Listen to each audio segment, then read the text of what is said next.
Welcome to another conversation in People in Fundraising.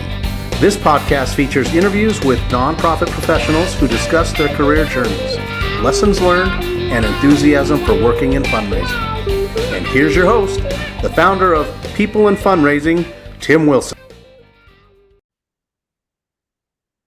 Hello, everyone, and welcome to another episode in Season 3 of the People in Fundraising Conversations webcast.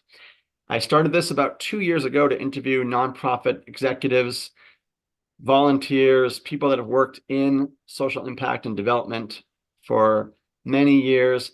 And today I am so delighted to welcome one of those people who fits that description so well, Jill Meister, to our program. Hi, Jill. Hi, Tim. Great to see you. It's great to see you too. Before we kick it over to you to give us a quick intro about who you are by title and institution, I want to say that Jill and I have a great opportunity to collaborate currently, and it's a real pleasure of mine to learn from Jill. We are co-hosts, co-leaders of the Apra International Executive Leadership Cohort, which is designing a half-day program for senior prospect development staff that will be in late August in Seattle as part of the Apra International Prospect Development Annual Conference. So it's a real treat, and I appreciate getting to connect with you, Jill, because you've got such extensive volunteering experience and industry know-how. So it's just a real pleasure. So thanks. Thanks, Tim, and it's an honor to be on your program. I've watched a number of your interviews, and they're just terrific, and it's great to learn about everybody. So just thank you on behalf of all of us in the profession that you do this. My pleasure. So glad to be here today. I am the Director of Prospect Development at Yale University. I have been there for about 7 months now. Just delighted to lead a wonderful team of as of today, 17 prospect development professionals. So it's really, it's someone for us, my experience, it's, to be a leader of that many professionals is, and it's a new experience, and I'm very excited about that. I have been currently, as Tim mentioned, we are co-leaders of the Executive Leadership Cohort, which I'm very excited about. Excited to see many of our leaders in Seattle later on this year. I'm also former Apra president and also former NEDRA president. So I've just had a long experience of volunteering in our profession, and I just get so much out of it. And I could not imagine my experience without my volunteer roles. They've varied from serving as presidents to being on curriculum committees to even just helping out in a room at a conference. It just brings me a lot of satisfaction in doing that. I love that. I think that's so admirable. And you've been in the profession for about, was it 30 years, 25 years? It's almost 30 years. Let's say it's not quite. Yeah, and I think I was kind of a late bloomer in terms of volunteering, but I looked to people like you earlier on and said, wow, like, what does it take to become a president of and not a small pond either. I mean, NEDRA is a massive chapter within Apra International, and then to become president of the entire Apra International ecosystem.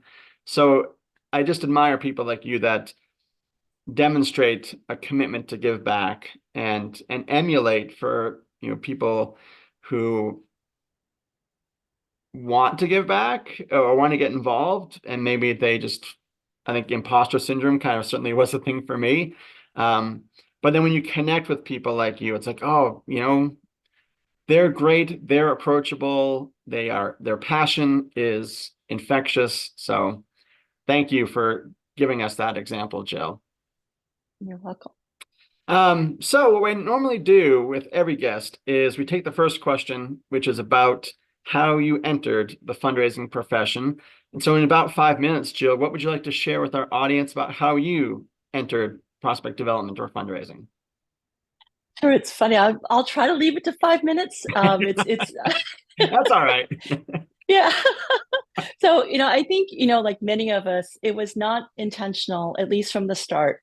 I grew up in southwestern New Hampshire in a small town, and I was working as I was attending college. And I had stumbled into this job at World Learning, which was known at the time as the Experiment International Living in Brattleboro, Vermont, as a switchboard operator. It was great while I was going to college. It was at night. I could study, do whatever. So they were undergoing a capital campaign, and this was going back in the late 80s. So computers were just started being used. I know that sounds crazy to many of you, but that was the case. And so they needed some help in inputting some, copy into a computer. So they brought down this Macintosh computer, which was, very heavy, put it on the desk, and I was inputting information about the capital campaign. Like, it was basically, I don't even remember what it was. It was just, just words. And and so what that turned into was a job in the development office maintaining the alumni donor database. Oh. And so I'm like, oh, so that's sort of, I like data, I like sort of organizing things. And I thought, okay, this is good. At that time, I had no inkling what I wanted to do for my living, for life. But I thought, well, this is a good job. I like doing this. And so I actually ended up doing prospect research before I knew it was prospect research. I got handed a list of the summer abroad parents. And back in the day, we just had books. So it was the Who's Who, Standard and Poor directory, the foundation directory. And I literally made check marks, color coded, if those parents were in any one of those books. Oh, wow. So then I handed it back to the director of development. He circled it. That was prospect identification. I didn't know what that was. So I thought, oh, this is really fun, to start, and I always love data, encyclopedias, data. So that sort of led the thought of, okay, I'm finishing up my college degree. What am I going to do? And I thought, well, I really like fundraising. So I thought, well, maybe I'll either get a job in the annual fund. And then I saw this job at UMass-Amherst about prospect research. I'm like, oh, that's a really cool job. It's like data, information.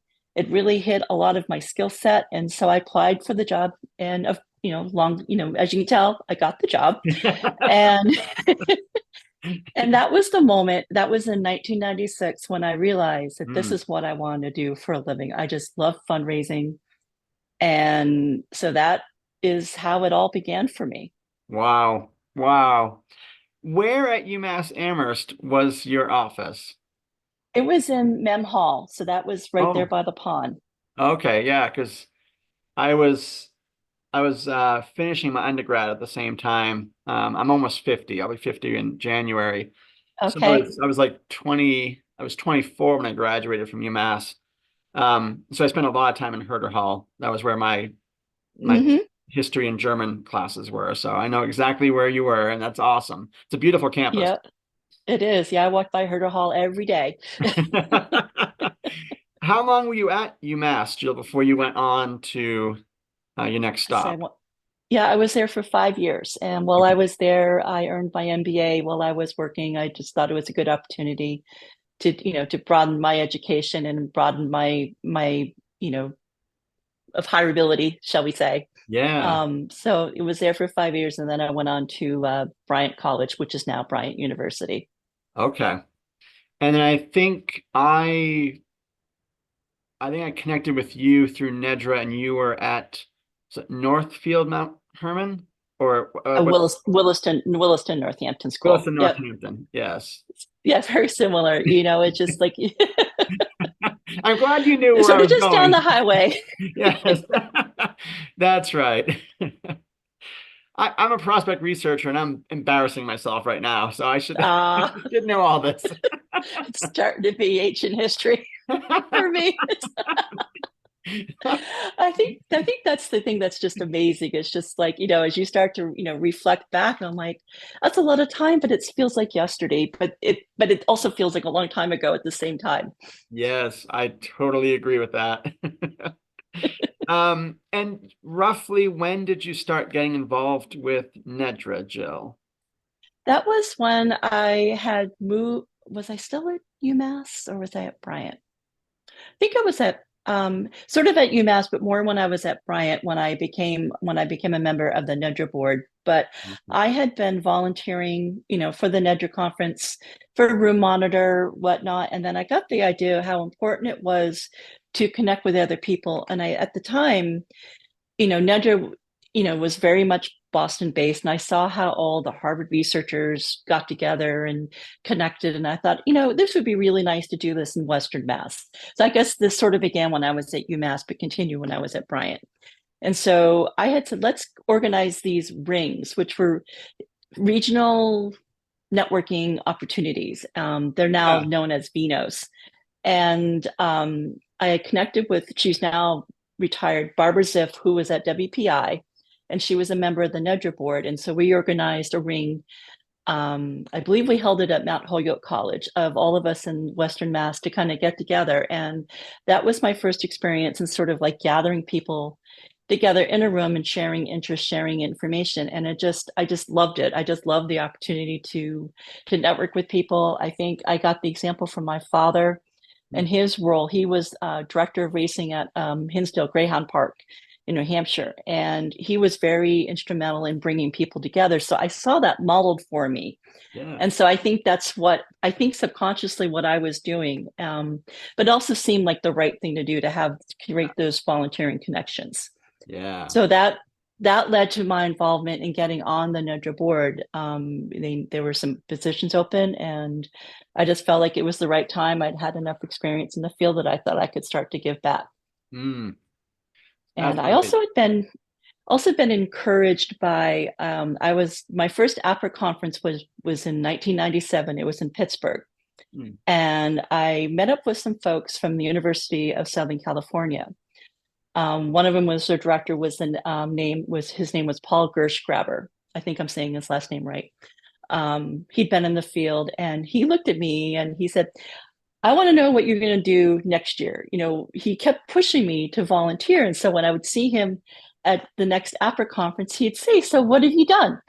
And so Mm. I had some encouragement from someone like him to be like, okay, maybe I can push myself a little bit more. Yeah, that's dynamite. Really cool. And then you became the NEDRA president. What roughly what time was that? That was when I had left Brown, so I was at the Williston Northampton School when I became president of NEDRA. Awesome. So great. And Um, I do want to skip ahead since we're talking about NEDRA. The question number 3.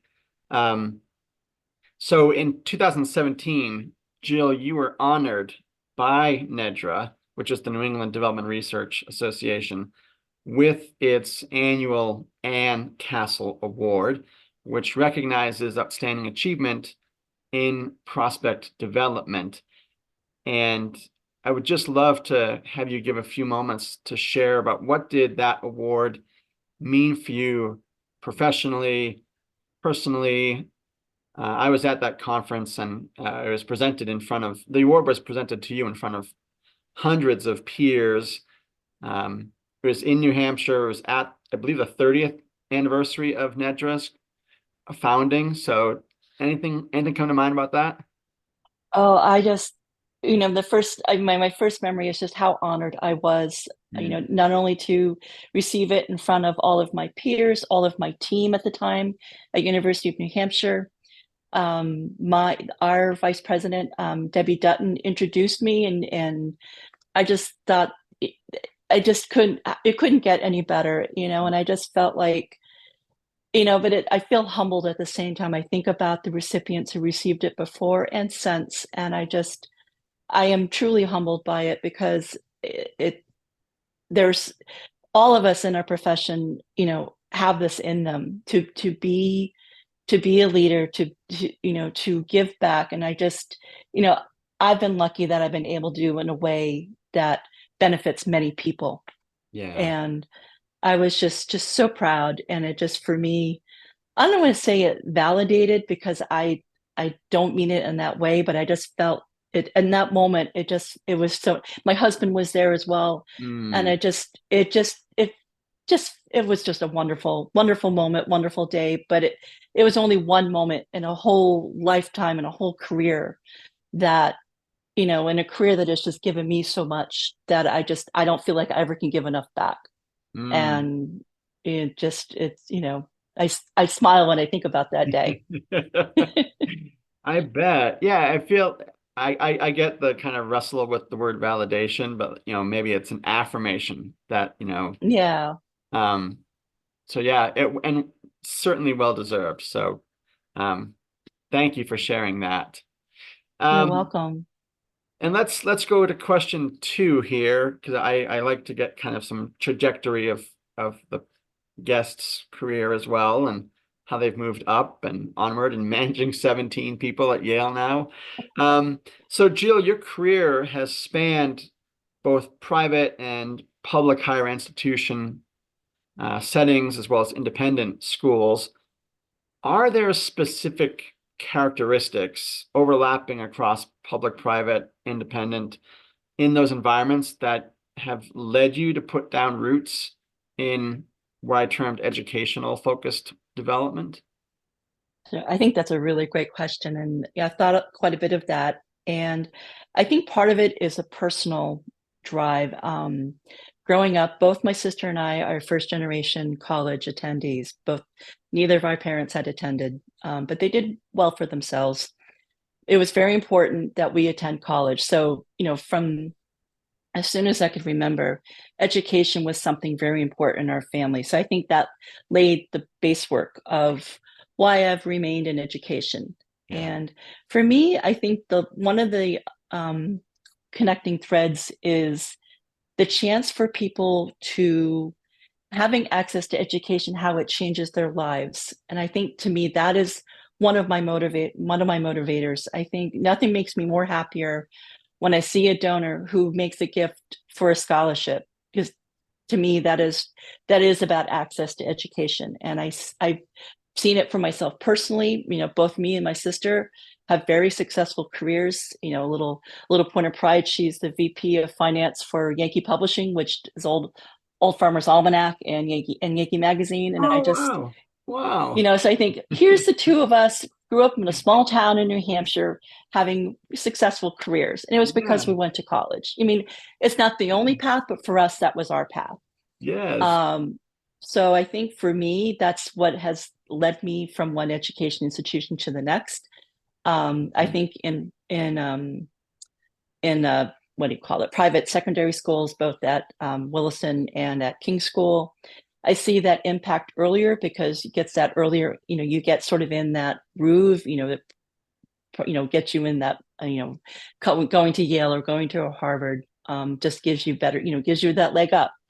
But also in public education, how that gets to, I think about it, University of New Hampshire, where 33% of the students at UNH are first-time generation students. Oh, wow. Coming from northern New Hampshire, northern New England, just the chance that gives them. When I saw, the trustees of UNH give scholarships to give back. I remember one of them grew up in a small town called Berlin, New Hampshire. It's Oh, yeah.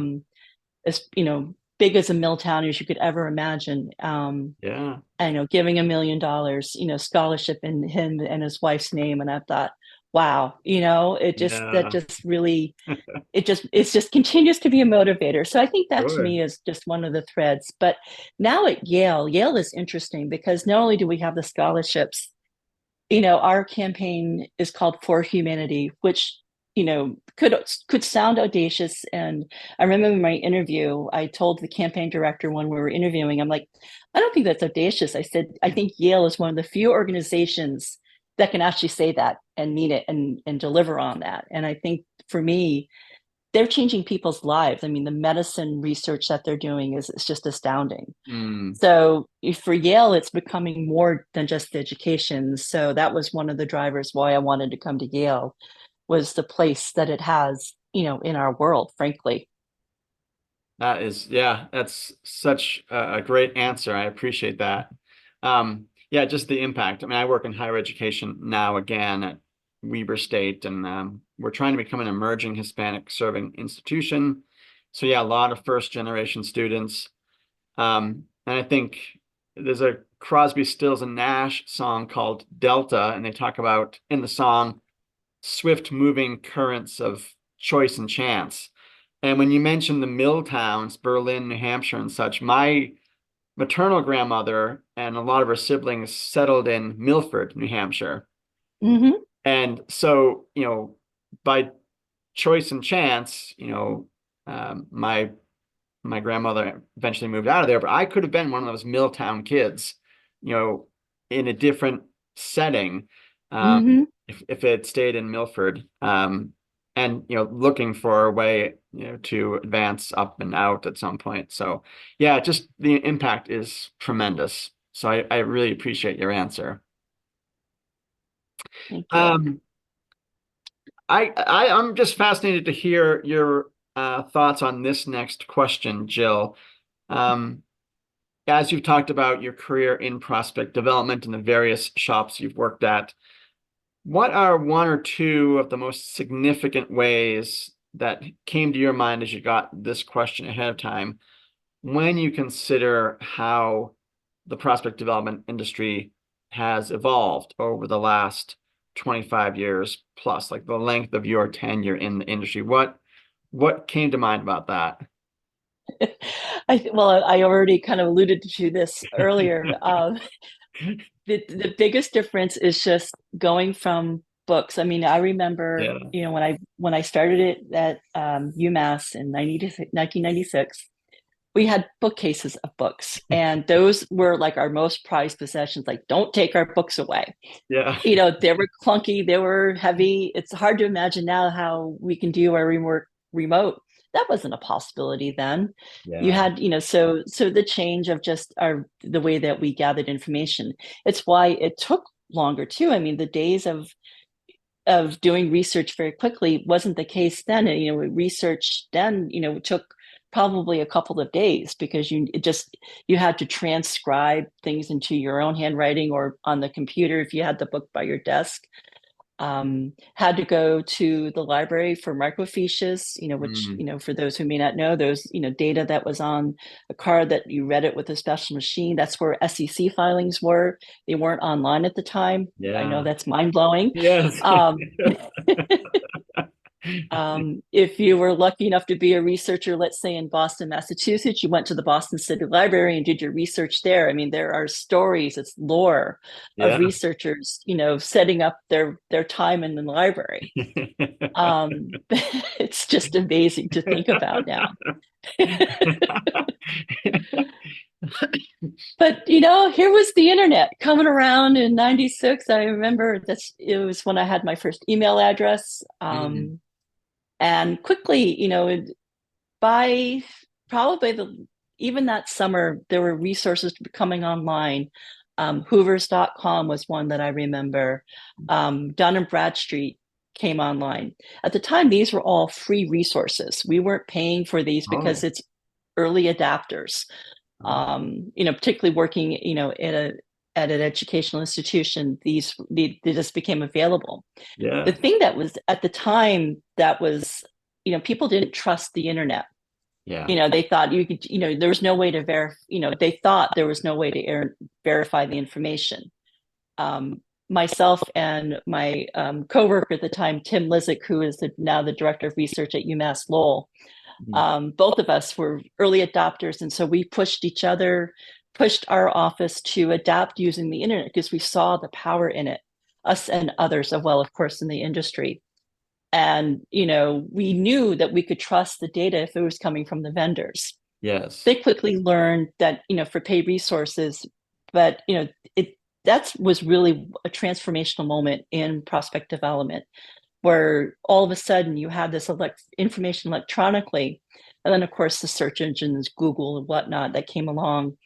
It didn't become about gathering the data. Not want to say not anyone, I don't want to make it that simple, but it's relatively easy to gather the data. Sure. So it transformed from being the gatherer of the information to analyzing the information and giving some context to it, which to me is the power of prospect development. is, with our analysts, is just like, what does this information mean? How can it be helpful? Yes. That to me has been the biggest change in the profession. And I see that change happening with AI. AI is doing, is making that information, even doing some analysis of it, not completely accurate yet, but it's going to be. So we need to be prepared, as prospect development professionals, but I think just the fundraising world in general, how we're going to use AI, and it's going to be transformative.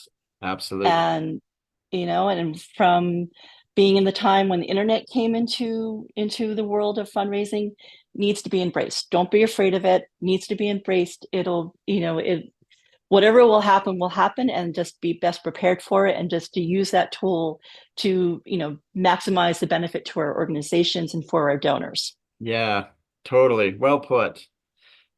Yeah, on that note about information, I had Bruce Berg on our program, People in Fundraising, and he's also an Ann Castle Award recipient.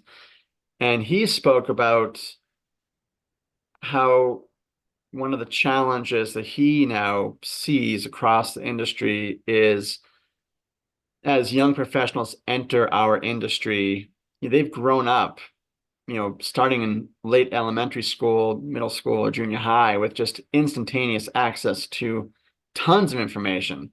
And so I really liked your point about analyzing the data, contextualizing it.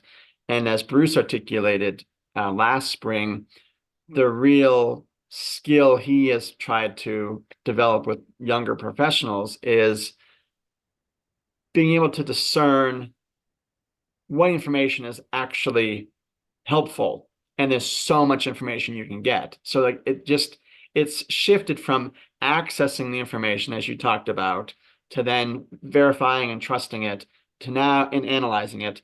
And now it's like, how do we filter to get at what we actually want and then analyze it? So very different worlds in a short span of time. I agree. One things we've seen, with AI adding to the noise, we just had this come up, with one of our vendor tools. I won't name which one because, but might be able to figure out which one it is. Had put together an AI bio and said, "Oh, he's divorced from his wife," and we're like, "We didn't know that." So we're starting to look, verify that. We figured out what had happened with AI, that it took, his brother had dated a famous actress. And this famous actress was divorcing her husband. It took all of these data points and translated it to that the brother was divorced. Oh, wow. Okay. All right.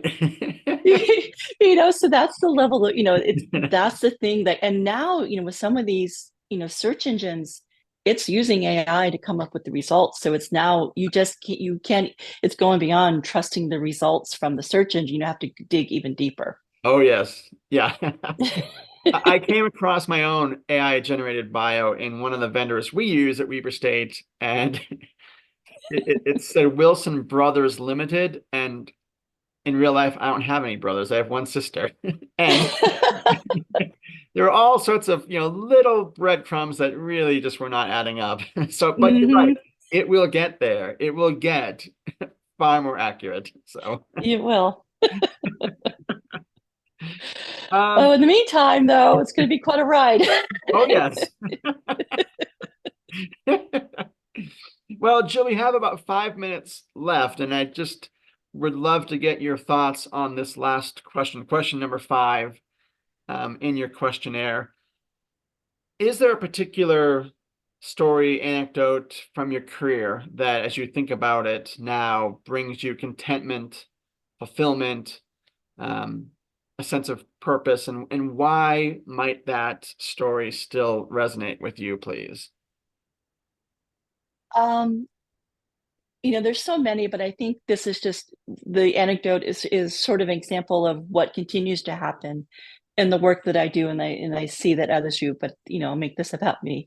When I was at UMass-Amherst, I had been in, about 3-4 years. I was starting to feel pretty seasoned, felt like pretty on top of things. And, I was with watching our vice chancellor for advancements travel calendar. And I saw that he had a visit with one of our former trustee, very well known in Western Massachusetts, well known philanthropist. Mm. And I was just like, I just feel like I just need to check on something. He and his son had been involved with this company. Well, it turns out that Microsoft bought their company for $60 million. Oh, wow. Had just happened. And Wow. I thought, wow, that's good to know. But Yeah. what strikes me and what I remember to this day, I thought this is just a rote research assignment. Nothing big, nothing important. We know everything about this person. Sure. We didn't. Right. And so I gave that information to the vice chancellor and said, hey, they just had a wealth event. We got a $500,000 gift from that visit, maybe a couple of visits after that. But Yeah. it was my intel that I found helped that. And I just remember that to this day is that for a couple of reasons. One, it was a good reminder. Don't ever assume you know everything about the prospect. But two, the role I had in bringing in that gift in, there was a shift in my mind that I am a fundraiser too. If someone says, how much money do you raise? I can say, well, I raised $500 million in this month because of this Yeah. gift. Oh, And yeah. so that resonates with me to this day. Like when I was my previous position at Sacred Heart University, we were looking at parents. A fundraiser was going into New York City. And I just did a little bit of screening and one just jumped off the chart. And I said, you need to go visit them. And of course she laughed because this is a story too good to be true. It turned out that it was someone that she used to date Oh. when she lived in New York City before he had married and became into the wealth that he had. And it's funny enough, their son was going to Sacred Heart. Turns out, we received a major gift from them. Mm. Again, it was sort of, I helped raise that major gift. And so I just, there's so many instances of that. And for me, that's what I just gain so much satisfaction in what I do is that, and will continue to do because you just never know. And that's what motivates me to kind of like, as I do my work, as I, lead my team, of the impact that we have in our organizations. And it's like we are fundraisers. And Yeah. it's why what gets me out of bed every morning sometimes. It's just like, okay, what's the next gift that we're going to help bring in? I love that. That enthusiasm. I had a boss and mentor who said, I can teach skill, I can't teach personality. And so, again, like what gets you out of bed in the morning, that excitement, that curiosity, as you go about your day job, you can't really train that. You can't manufacture that. So I love that answer. Thank you, Jill. You're welcome. Well, hey, we're at the half-hour mark, and I have just really appreciated the thoughtfulness and the sense of humor and the personal nature of our conversation, Jill. So thank you so much. It's been a really warm and enjoyable conversation. Thank you, Tim. Likewise, this has been a lot of fun. I've enjoyed. I can't believe it's a half hour's gone already. I know. Yes. Well, yeah, the time goes, just as you mentioned earlier, like, with careers, time goes quickly, and I wish we had more time, because I love learning about the people that have these titles, that have roles in the field, and people like you, especially, that have just given so much of the time and expertise that can inspire others as well. And I think we'll see definitely some of the fruit of that labor as well in August in Seattle. So it'd be great to see you again. I have not seen you in person in probably since the 2017 conference. So I think that'll be a so. delight. Yep. Yeah. Same here. I'm looking forward to it. Awesome. Well, again, thank you, Jill, and thank you to our audience for listening in, watching the People in Fundraising episodes. I appreciate people's support and the reactions on LinkedIn and such. If you would like to be a guest, please reach out to me at peopleinfundraising@gmail.com. And for our audience, you can find Jill's conversation on LinkedIn, Spotify, and YouTube in early July of this year, right before the PD conference. So look for it then, and thanks for your support. Have a good afternoon, Jill. You too, Tim.